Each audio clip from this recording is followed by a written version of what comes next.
अखण्डमण्डलाकारं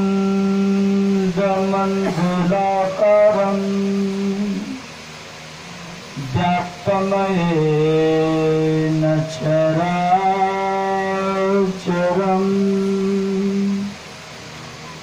तत्पदं दर्शितं येन तस्मै श्रीगुरवे नमः। धन्य धन्य सतगुरु सुखदौ महिमा कहीं न जाय। जो कछु कहूँ तुम्हारी कृपा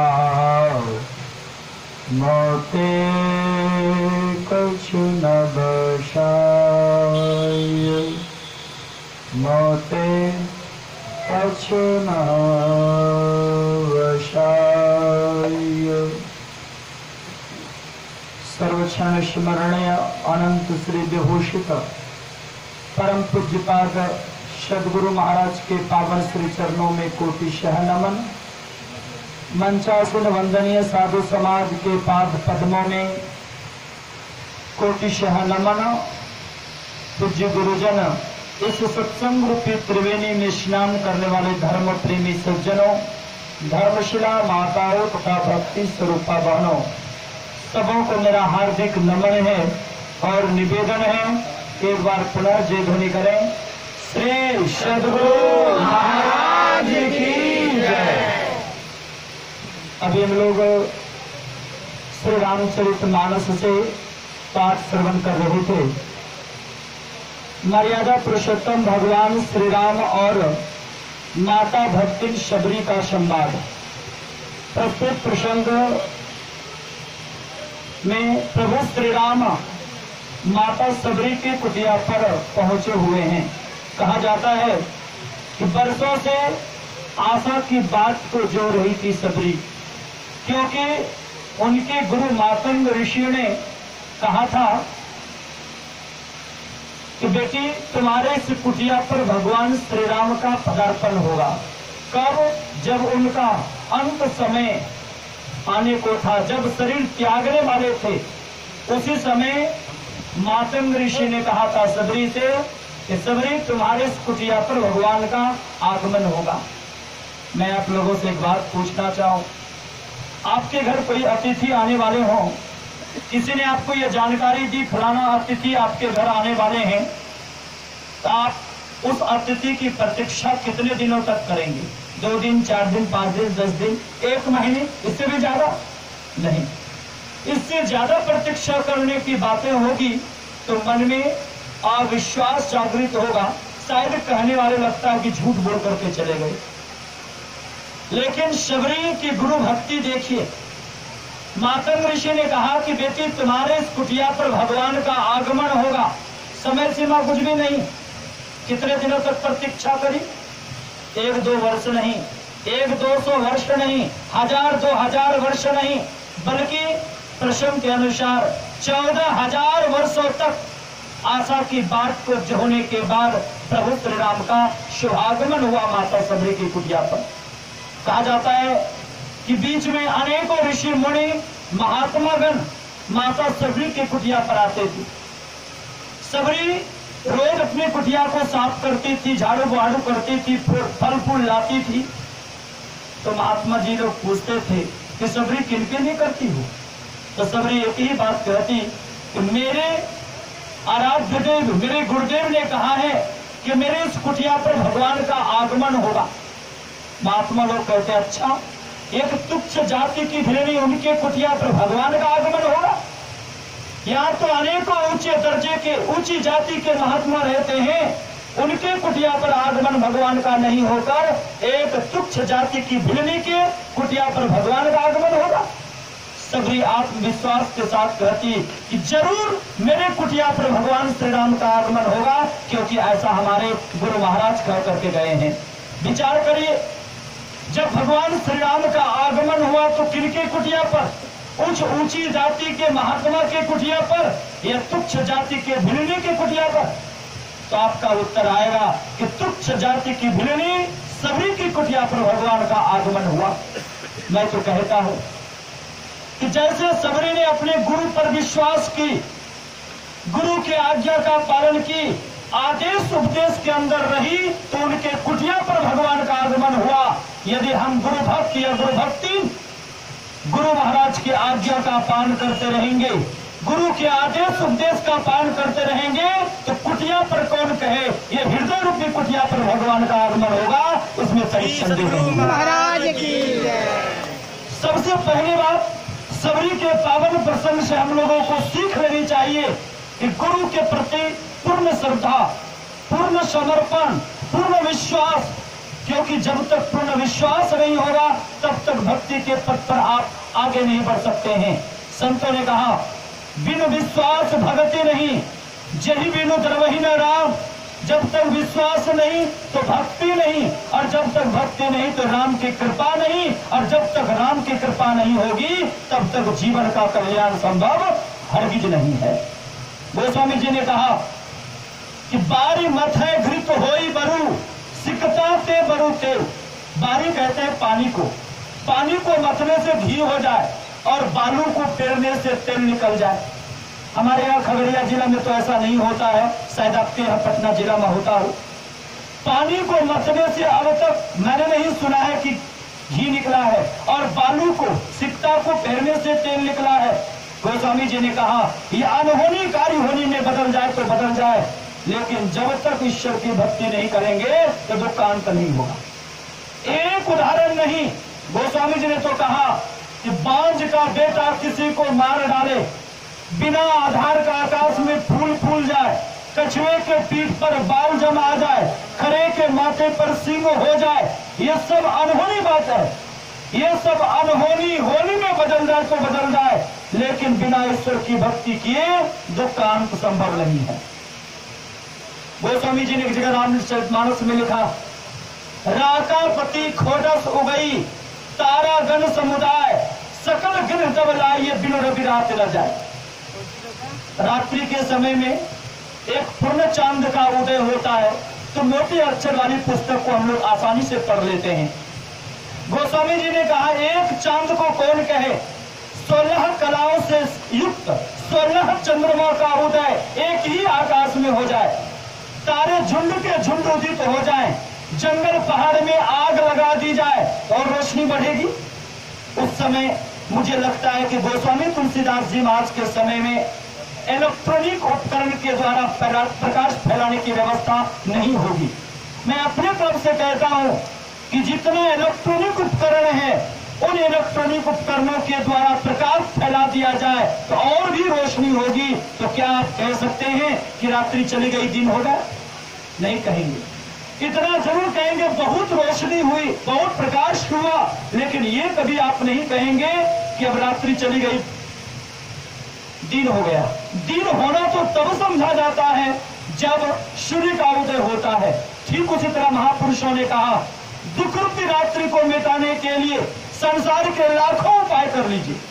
आज होड़ लगा है, धन संपत्ति आदि चीज जमा करेंगे तो हमारा जीवन सुखमय हो जाएगा, तमाम तरह का दुख का अंत हो जाएगा। गोस्वामी तुलसीदास जी महाराज के पास एक भक्त गए, कहा महाराज मैं सुखी होना चाहता हूं।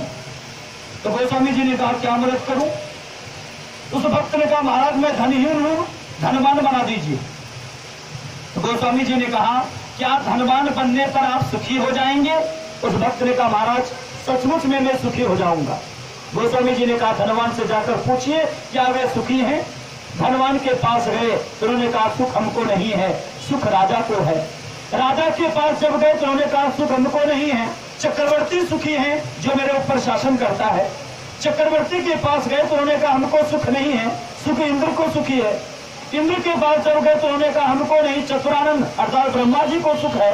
और ब्रह्मा जी के पास जब गए तो उन्होंने कहा सुख हमको नहीं, सुख विष्णु जी को है।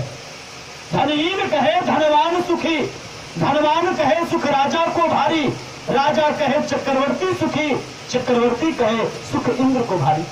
इंद्र कहे चतुरानन सुखी, चतुरानन कहे सुख विष्णु को भारी। इस पर तुलसीदास जी महाराज को नहीं रहा गया। तुलसीदास विचारी कहे हरि भक्ति वीर सब जीव मुखारी। जब तक ईश्वर की भक्ति नहीं करेंगे तो तमाम तरह का दुख का अंत संभव नहीं है। तो ईश्वर की भक्ति में मूलतः 3 बातों की प्रधानता होती है, स्तुति, प्रार्थना और उपासना, जो प्रस्तुत प्रसंग में आप कथा के माध्यम से श्रवण करते हैं। सबसे पहली बात, जब प्रभु श्री राम का शुभागमन माता सबरी के कुटिया पर हुआ तो सबरी ने सबसे पहला अपना कर्तव्य निभाई। गृहस्थों का पहला कर्तव्य है, कोई अतिथि आ जाए तो अतिथि का सत्कार करना चाहिए। लिखा है अतिथि यस्य भाग्यनाशो गृहात् प्रति निवर्तते। आपके घर कोई अतिथि आए हैं और यदि आपने उस अतिथि का सत्कार नहीं किया, वो अतिथि निराश होकर के लौट के चला गया तो सदगृहस्थों के पुण्य को लेकर चला जाएगा और अपना पाप छोड़ जाएगा। इसलिए अतिथि सत्कार करने से कभी भी गृहस्थों को वंचित नहीं होना चाहिए, ये गृहस्थों का कर्तव्य है। चाहे अतिथि भीख मांगने वाला हो या महात्मा अतिथि हो, भिखारी अतिथि हो, वृद्ध अतिथि हो या बालक अतिथि हो, कोई भी अतिथि आ जाए उनका सत्कार जरूर करना चाहिए। कम से कम वाणी और पानी से जरूर। यदि पानी से स्वागत करेंगे तो अति उत्तम बात। बैठने के लिए दीजिए, चरण पखारिए, फिर भोजन पानी के लिए पूछिए। यदि इन चीजों से आप सत्कार नहीं कर पाते तो महापुरुषों ने कहा कम से कम पानी से जरूर स्वागत करिए। कोई अतिथि आ जाए, मैं तो कोई और सेवा नहीं कर सकूंगा, लेकिन आप जल ग्रहण करिए। यदि वो जल ग्रहण करने से इनकार कर जाए या आप स्वयं जल ग्रहण कराने से सामर्थ्य नहीं है, सामर्थ्य में नहीं है, तो ऐसी स्थिति में आप अपनी मीठी वाणी से उनका स्वागत करिए। श्रीमान जी आप आए, मेरा सद्भाग्य आपका दर्शन मुझे प्राप्त हुआ, परंतु मैं इस समय आपकी कोई सेवा नहीं कर सकूंगा, इसके लिए मैं क्षमा चाहता हूँ। आपके पैकेट से क्या चला गया? कुछ गया? कुछ नहीं। अतिथि सत्कार हो गया।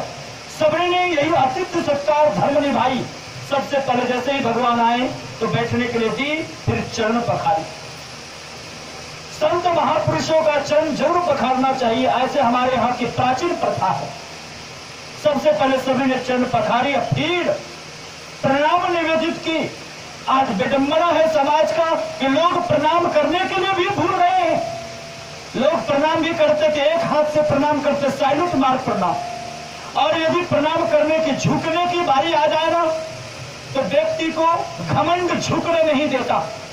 यदि झुक भी जाता है तो हाथ कहां तक पहुंचता है? घुटने तक, पहुने तक हाथ पहुंचता है। बड़ा अच्छा किसी शायरकार ने कहा, झुकता वही है जिसमें जान होती है, झुकता वही है जिसमें जान होती है। अरे अकड़ से तो मुर्दे की पहचान होती है। अकड़ करके भक्तों को कभी भी नहीं चलना चाहिए। अकड़ करके रहने वाले व्यक्ति कभी भक्ति के मर्म को जान नहीं सकते हैं। भक्तों को विनम्र होना चाहिए, प्रणाम करना चाहिए, दोनों हाथ जोड़कर चरण छूकर प्रणाम करें या दूर से श्रद्धा पूर्वक सिर नवा करके प्रणाम करें। ऐसा प्रणाम करेंगे तो 4 चीज की वृद्धि होगी। शास्त्रों में आया अभिवादन शिरस्य नित्यम व्रतोपसेविनः चत्वारि तस्वर्धन्ते आयुर्विद्या यशोबलम। ये 4 चीज की वृद्धि होती है, आयु, विद्या, यश और बल। ये प्रणाम करने से भगवान बुद्ध के समय में एक बालक को लेकर उनके माता पिता गए थे, प्रणाम निवेदित किए और फिर भगवान बुद्ध से निवेदन करने लगे कि प्रभु आज मेरे पुत्र का जन्मदिन है, इन्हें आशीर्वाद दीजिए। भगवान बुद्ध मौन रहे। 1 बार, 2 बार, 3 बार, कई बार बोल चुके।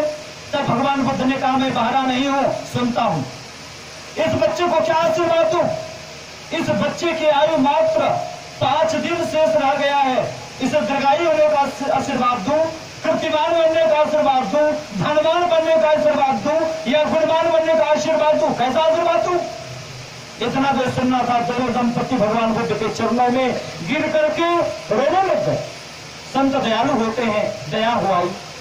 कहा चाहिए 7 दिनों का सत्संग रखिए और जो भी सत्संग में आवे, महापुरुष से लेकर के गृहस्थ धर्म के लोग तक जो भी आ जाए, इस बच्चों को प्रणाम करवाइएगा। पूरे आने वक्त भी और जाने वक्त भी भगवान बुद्ध के आशीष और आदेश को सिरधारी करते हुए 7 दिनों का सत्संग रखा गया उसी दिन, और बच्चे को गेट पर रख दिया गया, बच्चे को समझा दिया गया जो भी लोग आवे सबको प्रणाम करना। और बच्चे ने प्रणाम किया। 5 दिन पूरा हो गया, 6 दिन पूरा हो गया, 7 दिन पूरा हो गया, परंतु बच्चे की मृत्यु नहीं हुई। 8वें दिन भगवान बुद्ध के लिए द्रव्य फल फूल आदि वस्त्र लेकर के भगवान बुद्ध के चरणों में गए। इसे एक शिक्षा है। महापुरुषों को खाली हाथों कभी भी नमन नहीं करना चाहिए। शास्त्रों में है कि कुछ न कुछ जितना सामर्थ्य हो कुछ न कुछ अर्पित करके नमन करना चाहिए। ये शास्त्र आज्ञा है। ये भगवान शिव ने भी पार्वती जी को समझाया गुरु गीता में। प्रसंग समय अभाव है, उतना विस्तार नहीं कर पाऊंगा, लेकिन संक्षिप्त परिचय में जरूर देना चाहूंगा कि खाली हाथों नमन नहीं करना चाहिए। भगवान बुद्ध को नमन किए और भगवान बुद्ध ने तब उसे आशीर्वाद दिया और कहा कि प्रणाम करने का प्रतिफल ये कि आप बच्चे 5 दिन नहीं 105 वर्ष तक जीवित रहेंगे। और भगवान बुद्ध का आशीर्वाद और जो धर्मप्रेमी महात्माओं का आशीर्वाद, सत्संगियों का आशीर्वाद मिला, इसके चलते उस बच्चे की आयु 5 दिन से 105 वर्ष की हो गई। विचार कर सकते हैं।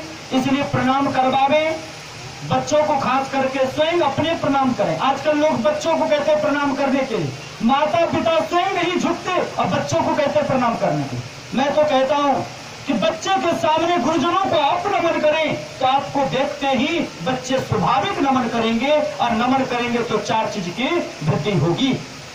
इसलिए प्रणाम जरूर करें। कभी भी घुटने को छूकर नमन न करें, क्योंकि भगवान शिव ने शिव संहिता में कहा देहस्था सर्व विद्याश्च देहस्था सर्वदेवता देहस्था सर्व तीर्थानि गुरुवाक्य लपेटे। इस सर्व में सब विद्या, सब देवता, सब तीर्थ मौजूद है, जिसमें से देवताओं के संबंध में कहा कि भगवान विष्णु का इस शरीर में निवास चरण में है, हाथ में इंद्र का निवास है, मुख में अग्निदेव का निवास है, कंठ में सरस्वती का निवास है, हृदय में शिव का निवास है, लिंग चक्र में ब्रह्मा जी का निवास है, बुधा चक्र में गणेश का निवास है, और इस तरह 33 करोड़ देवी देवता इस शरीर में निवास करते हैं। और घुटने में किसका निवास है पता है? यमराज का निवास है। जो घुटने को छूकर, ठौने को छूकर जो नमन करते हैं तो समझ लीजिए यमराज को न्योता फिर नहीं आई हमको ले चलने के लिए। जो घुटने को छूकर नमन करती हैं या करते हैं तो समझ लीजिए उसकी आयु क्षीण होती है। इसलिए कभी भी घुटने को छूकर नमन न करें, साष्टांग नमन करें या दूर से श्रद्धा पूर्वक शिर नमाकर नमन करें। सभी ने दंडवत प्रणाम की और प्रणाम करके हाथ जोड़कर खड़ी हो गई। कहती क्या है? आज किसी संत महापुरुषों का पदार्पण किसी के घर में होता है तो कहते बाबा ये मेरा मकान है, मेरा 2 बेटा नौकरी में है, मैं स्वयं डीएसपी से रिटायर्ड किया हुआ, यहाँ मकान है वहाँ मकान है। अपनी झूठी प्रशंसा संत महापुरुषों को सुनाते हैं, लेकिन भक्त का ये परिचय नहीं है। भक्त को कभी भी अहंकार का प्रदर्शन नहीं करना चाहिए। जैसे लकड़ी के ऊपर सरसों का तेल लगा दीजिए या मोबिल लगा दीजिए, पानी में घुले हुए रंग, चाहे गुलाबी रंग हो, जंगाली रंग हो, कोई भी रंग हो, उस रंग में उस लकड़ी को डुबोइए तो क्या उस लकड़ी के ऊपर रंग चढ़ेगा? कदापि नहीं।